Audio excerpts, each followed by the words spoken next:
So today I want to share with you some ways to use loose parts in your classroom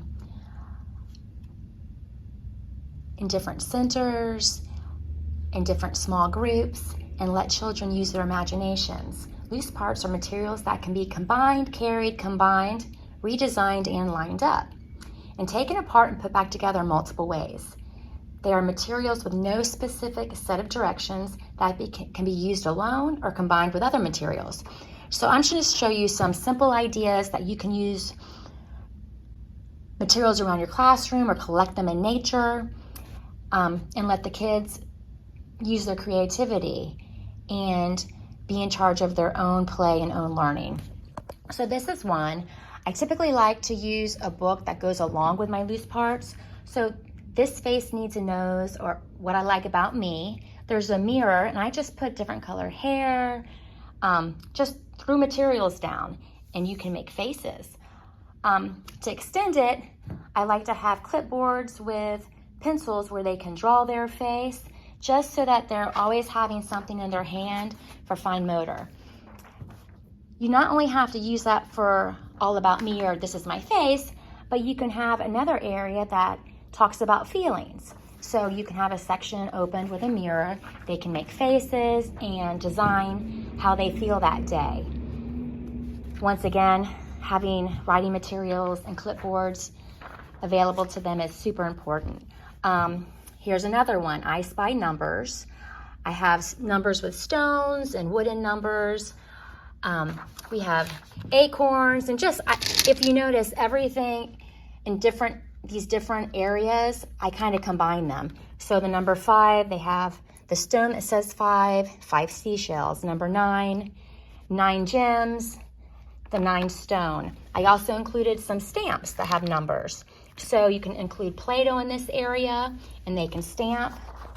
Another book is City by the Number. What will we build today? So I put a little house. I have a little house with gems right here. I went ahead and got some kinetic sand and then got little bricks, and what they can do is they can put the sand in between the bricks and act like they're building something. Once again, they can take all this apart and it can be utilized in different areas. What I did with this one is I just threw some stuff out and said, create a pattern. And so they went ahead and they can make any type of pattern they want. I am an artist, so went to the dollar store, got some frames, and then they can create their own picture, become their own Picasso. And you can include books that talk about art, city shapes. So with this one, for fine motor, we have these. They can punch them out with different colored paper. Then I put paper here and glue, and they can glue their shapes and make something. Once again, also they can draw their shape on their paper. I Spy Letters. Here's another book, A to Z Alphabet, Alphabet City. Once again, we have sand here.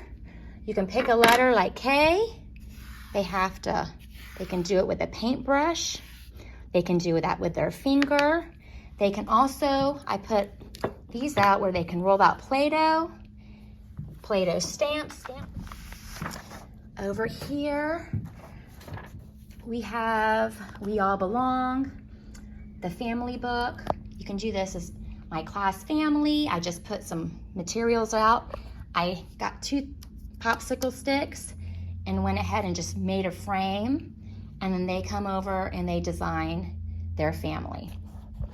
What will you build? I have Jack the Builder.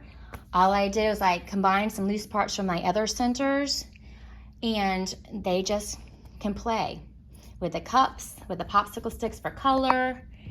Really, it's all use your imagination, and the kids actually take it to the next level. Hands can.